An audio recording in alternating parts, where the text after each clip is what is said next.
Welcome to 99th Monkey Liberty News for Friday, April 18th, 2014.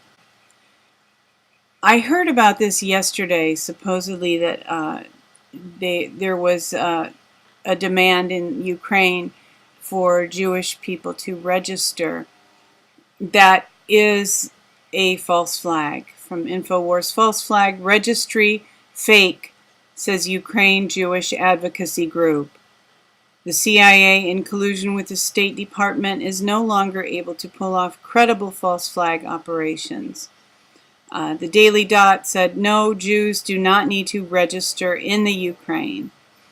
And this story would have, infuriated and inflamed Jewish Americans and many Christian Americans, many just, nice people. And there could have easily been a demand generated through this for the U.S. to become involved in a war. So there's just this constant pressure to make something very bad happen. And I have a YouTube video from RT, Ukraine enacts travel ban for Russian men. That may be true. I'm wondering, because the other story proved false, I'm wondering whether if we give this a little bit of time, this story might prove false as well. But interesting nevertheless. From David Icke, release of Medicare data reveals massive fraud, drug company collusion, and bilking of taxpayers. And that's just Medicare. That's not even getting into Obamacare. So they're definitely finding ways to put it to us through social medicine. From We Are Change, there will be a memorial for Mike Ruppert Friday, 4/18 at Union Square in New York City. Anyone who would like to pay tribute to this fine gentleman's life is welcome to attend. Spread the word. And I mentioned his death earlier this week, and John Judge's death. It's interesting. Cynthia McKinney wrote on her Facebook page that Mike Ruppert was her best friend. She actually used that phrase. And John Judge was a very close friend of hers. And the report, of course, was that Mike Ruppert had committed suicide. Well, Fritz Springmeier says in this article on Mercy Triumphs that Mike Ruppert's death was not a suicide. This is just an interesting, very short article here. But Fritz wrote, as I have seen a number of my friends suicided, I am prone to view this case in that light, as people on a mission are usually focused on their mission. In other words, people who have a passion that they're following typically would not commit suicide.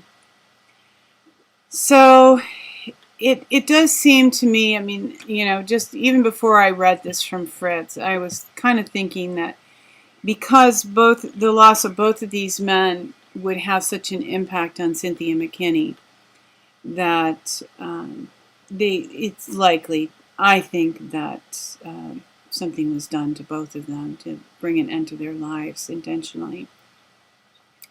And of course, that can happen through disease. I happen to believe that Aaron Russo was given cancer, and believe that many other people were given cancer.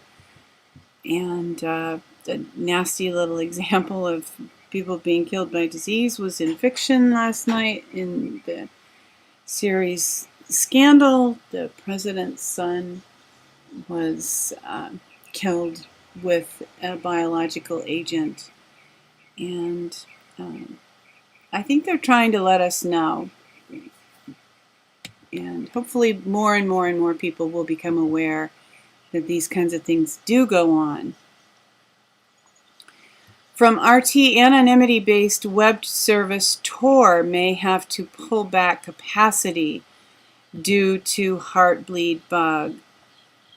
The anonymity-enabling networking service Tor may have to shutter an eighth of its operating capacity thanks to the Heartbleed security vulnerability. Tor, which allows secure access to the internet through user anonymity, is made possible through a network of donated servers that exchange encrypted data amongst each other before returning through an exit node or the server that is connected back to the internet. The goal is to obscure just where traffic is moving in order to evade any observers. Some Tor nodes are operating on servers using OpenSSL versions, the popular encryption software attacked by the Heartbleed bug. One could use the Heartbleed flaw to ascertain Tor information, compromising the network security, the Guardian wrote. So they are, while they make it more secure, it may be a little more difficult to make use of Tor services. From Washington's blog, BP manager in charge of cleaning up the Gulf oil spill instead of actually cleaning up committed insider trading and sold $1 million of BP stock before the extent of the spill became public knowledge. This is just the way it goes. Shouldn't be surprised, but if you're following the Gulf oil spill, this is something that you will want to file in your information. I saw a tweet from Dutch Sense last night. This is interesting. I'm not really sure exactly what it means. Surface earthquake strikes Illinois, and there were plumes coming out of wells last night on this evening of the 17th, and that was the first tweet that I saw. So, surface earthquake strikes Illinois, plumes erupting from wells and volcanic movement showing. This, of course, is, would not be a good thing, and it seems possible that this is related to fracking. And here's April 17th, Dallas, Texas, fracking earthquake, nearest well 1.2 miles from epicenter.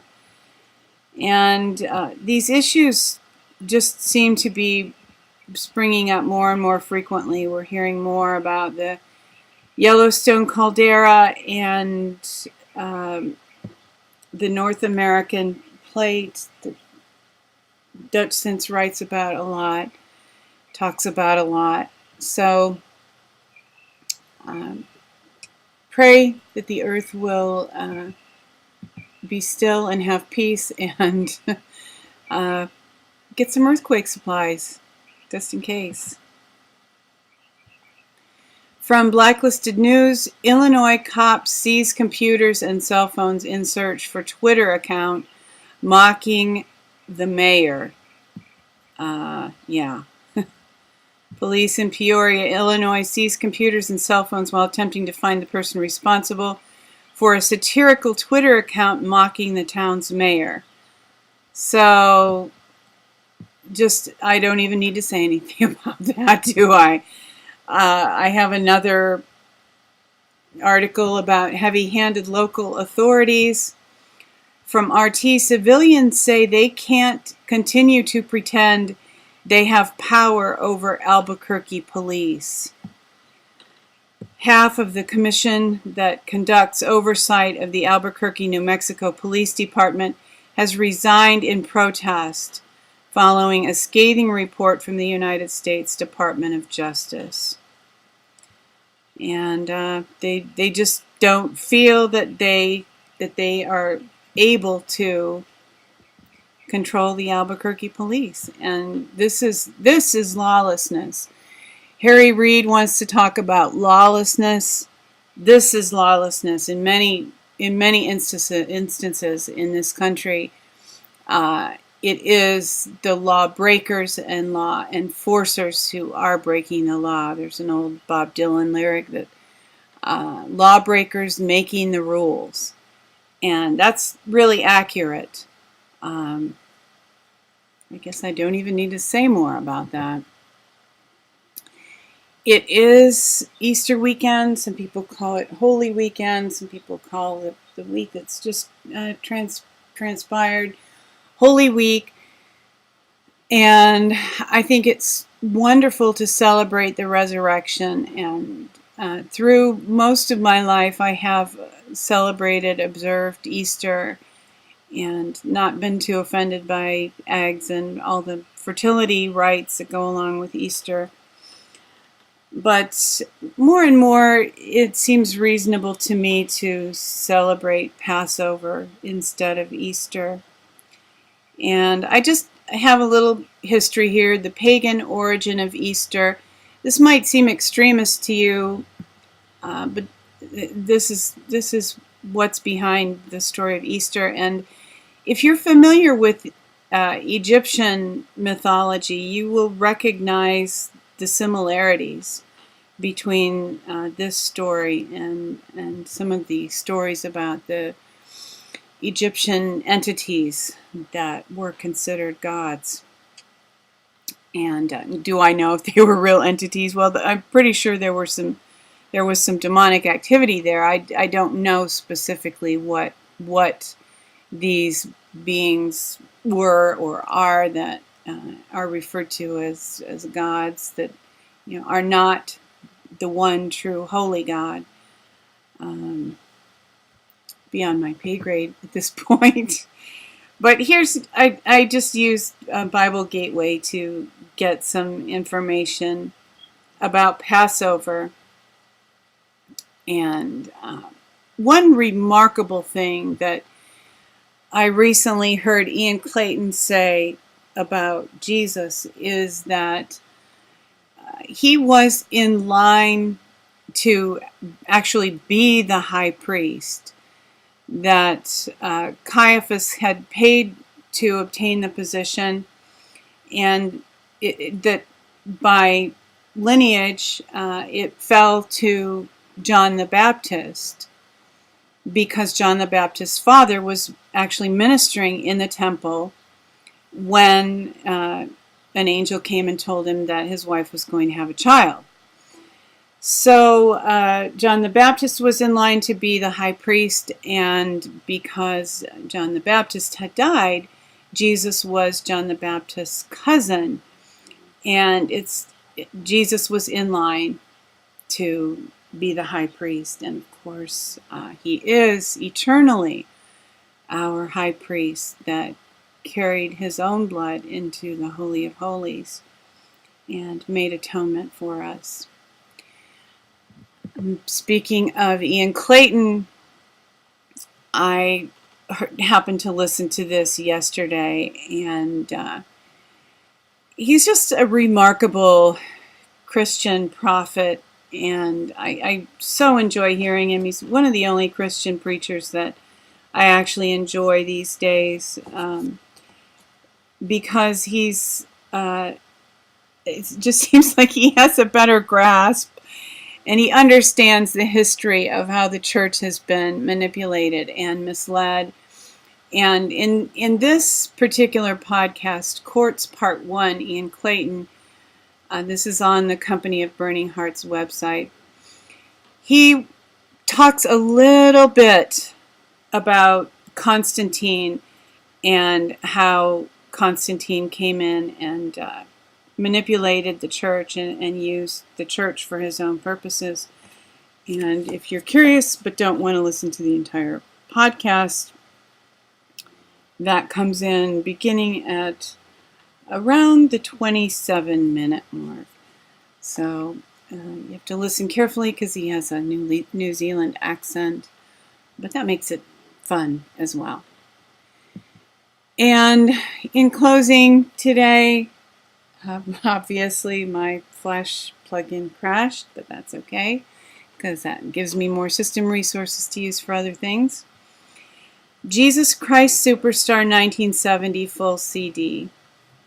A lot of Christians were offended by this when it came out. It does not strictly observe Christian tradition. It maybe messes with the scriptural account a little bit, but emotionally and artistically just gives a really good experience of kind of having an idea of what happened in Jesus' last few days. Thank you for tuning in for today's 99th Monkey Liberty News. Weeping may endure for a night, but joy comes in the morning. Hoping that you have a very blessed holiday weekend with family, that you love one another, take care, and enforce the Bill of Rights by insisting on liberty.